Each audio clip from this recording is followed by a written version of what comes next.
Baru kita ketemu Superman. Oke. Akhirnya bukan the last man. Kita harus jadi Superman, Ubermans. Jadi tujuan dari kita hidup, dari kita sebagai manusia, itu bukan manusia biasa, tapi manusia super. Jangan salah ya, lebih dulu Nietzsche daripada yang bikin komik Superman itu. Yes, Superman kadang pakai istilah overman. Jadi orang yang vital, penting dan merasa dirinya penting, tegas, teguh, terampil, bebas, berdaulat, ningrat dalam tanda petik ya. Sedikit, jumlahnya memang sedikit. Superman itu tidak banyak. Jadilah orang yang sedikit. Ada dalilnya di Quran. Kam min fi'atin qalilatin. Yang sedikit itu bisa mengalahkan yang banyak. Jangan jadi kerumunan. Jangan jadi orang yang akeh tunggale. Jadi orang yang spesial. Versi dirimu sendiri. Pak, saya ingin jadi orang istimewa, Pak. Kayak itu ya sudah wong akeh nek ngono. Akeh tunggale masalahnya. Orang istimewa itu versi dirinya sendiri.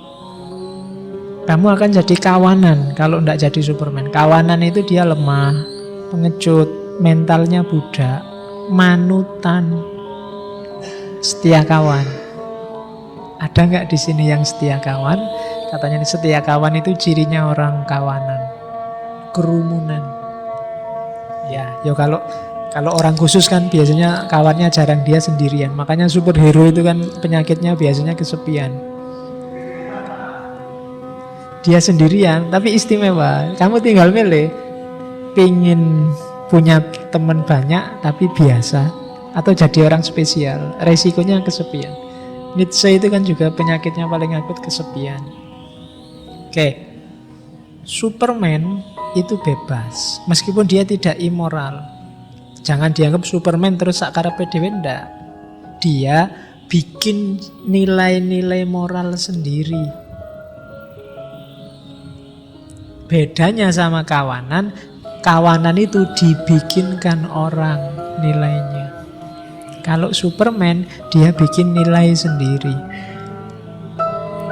Yang ketiga, Superman itu yang melakukan ya sagen, orang yang mengiyakan hidup. Orang yang sanggup hidup, menghadapi hidup dalam situasi apapun. Bukan orang yang melarikan diri dari hidup.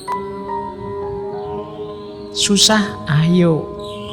Sempit, ayo. Tetap aku menguasai diriku sendiri. Jadi namanya ya sagen. Di Nietzsche meskipun dia agak ragu-ragu, kira-kira kayak sopo sih Superman itu?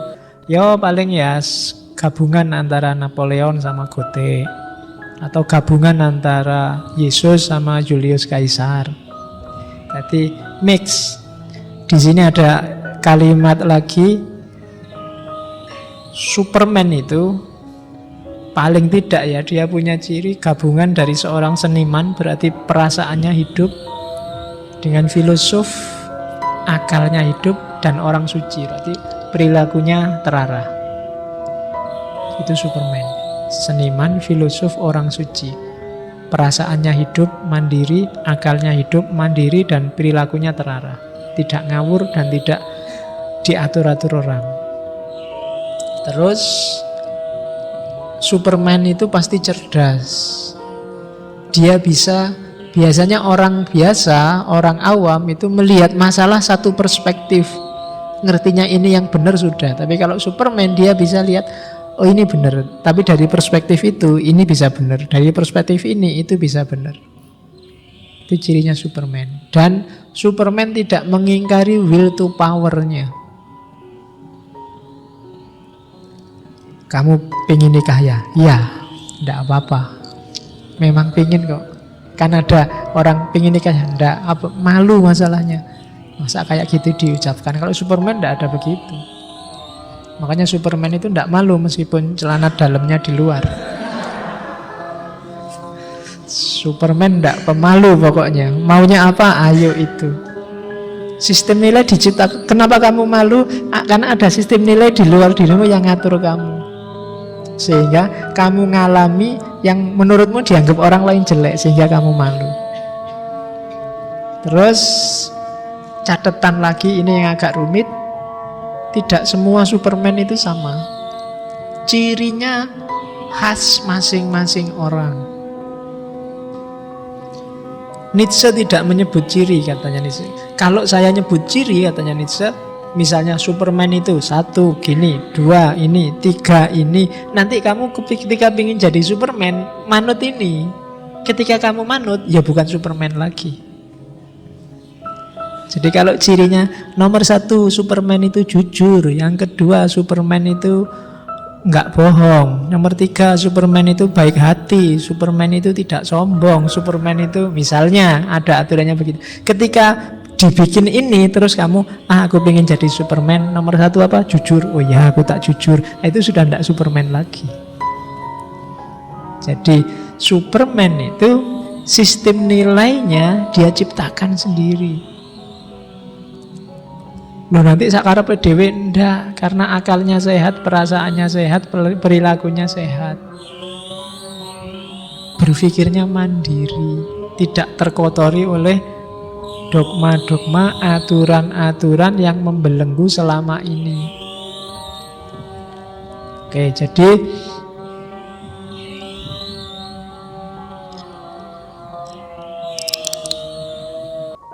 apa yang dilakukan oleh Superman? Nah, ini terakhir. Jadi Nietzsche dengan Superman-nya memberi kita tentang yang lain.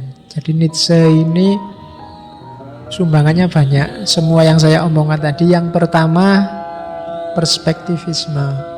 Nietzsche orang pertama yang menggugah kesadaran, kebenaran itu perspektif loh, yang nanti dihidupkan habis-habisan oleh, makanya tadi saya bilang ini transisi dari modern menuju posmo. Orang modern itu masih dengan kecenderungan kebenaran itu tunggal. Yang kedua, bikin orang mandiri. Jadi konsep moralitas budak, moralitas tuan dengan baik dan buruk tadi membuat kita sadar jangan mau ditindas orang. Fenomena penindasan itu, penghegemonian itu di level apapun, bahkan di level agama yang kita yakini, itu bukan fenomena yang sehat. Pasti di situ ada namanya ketidakadilan. Itu ajarannya Nietzsche yang kedua menurut saya penting. Yang ketiga, Nietzsche ngajari kita untuk menikmati hidup. Ini yang jarang orang sadar, bahwa kita itu hidup cuma sekali.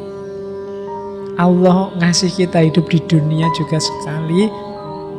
Nikmati kesempatan ini sebaik-baiknya. Semua fasilitas yang ada di muka bumi ini kan untuk kita, maunya Allah. Yuk dinikmati itu. Jadi kita bikin dunia kita sendiri yang menggembirakan.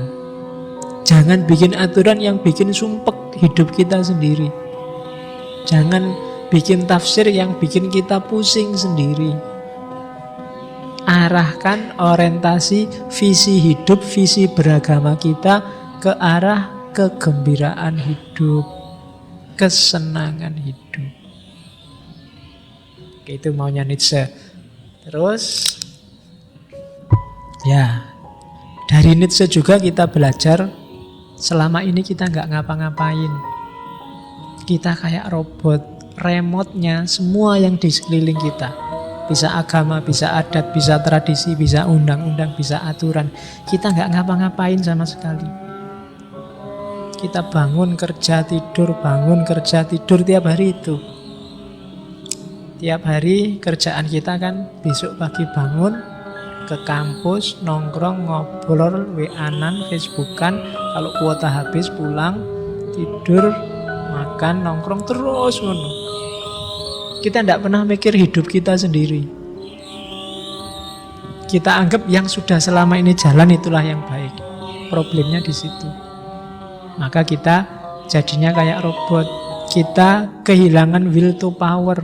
Kita nggak berani keluar dari kotak kita sendiri. Dan yang terakhir, kalimatnya Nietzsche bagus. Jangan jadi bagian dari kerumunan. Tunjukkan dirimu dalam sejarah. Sampai titik ini sebenarnya termasuk saya mungkin tidak akan tercatat oleh sejarah. Ya berusahalah biar sejarah mencatat.